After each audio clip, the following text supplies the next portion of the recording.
આગામી એપ્રિલ માસમાં ગૌણ સેવા વર્ગ 3ની 5544 જગ્યાઓ માટે 19 દિવસ પરીક્ષાનું આયોજન કરવામાં આવ્યું છે. 1 એપ્રિલથી 8મી મે સુધી પ્રિલિમિનરી પરીક્ષાઓનું આયોજન કરવામાં આવ્યું છે. પરીક્ષાના તમામ કાર્યક્રમની આવતીકાલે એટલે કે શનિવારે વેબસાઇટ પર જાહેરાત કરવામાં આવશે. રાજ્યમાંથી કુલ 5,17,000 ઉમેદવારોએ પરીક્ષા માટે અરજી કરી છે.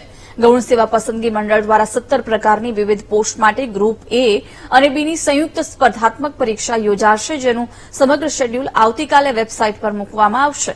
મહત્વનું છે કે લોકસભા ચૂંટણીના સમયે સરકારી નોકરીઓનો મુદ્દો ન ગાજે તે માટે તાબડતોબ પરીક્ષાઓનું આયોજન કરાયું છે. પરીક્ષાઓ એટલી ઝડપી યોજવાના આદેશ અપાયા છે કે રામ મંદિરની સ્થાપના બાદ રામનવમીના દિવસે પણ ગુજરાત સરકારે રજા ન રાખી પરીક્ષાનું આયોજન કર્યું છે.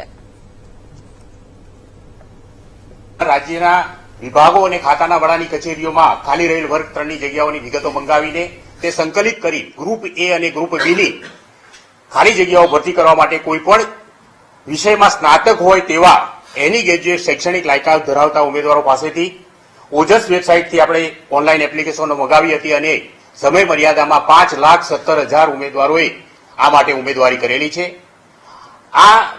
આ જે પ્રથમ પરીક્ષા છે જે ઓનલાઈન પદ્ધતિથી લેવાની છે, કોમ્પ્યુટર બેઝ એક્ઝામ લેવાની છે અને ગ્રુપ એની 1926 જગ્યાઓ અને ગ્રુપ બીની 3,628 જગ્યાઓ એમ મળીને કુલ 5,554 જગ્યાઓ ભરવા માટેની પ્રાથમિક સ્પર્ધાત્મક પરીક્ષા જે ગ્રુપ એ અને ગ્રુપ બી માટેની સંયુક્ત પરીક્ષા છે તે એપ્રિલ મહિનાની પ્રથમ તારીખથી શરૂ થશે. દરરોજના 4 પેપર લેવામાં આવશે. દરેક પેપર 1 કલાકનું હશે. આ પરીક્ષા એમસીક્યુ પ્રકારની છે જે કોમ્પ્યુટર બેઝ ટેસ્ટ પદ્ધતિથી રાખવામાં આવેલી છે. 100 માર્ક્સનું પેપર રાખવામાં આવેલું છે. પ્રશ્નની નીચે 4 વિકલ્પ આપવામાં આવેલા છે. સાચો વિકલ્પ પસંદ કરનાર ઉમેદવારને 1 માર્ક્સ મળશે, પરંતુ જો પ્રશ્નનો ખોટો જવાબ પસંદ કરે છે તો ખોટા જવાબ દીઠ 0.25 ગુણ નેગેટિવ માર્કિંગ પણ રાખવામાં આવેલું છે.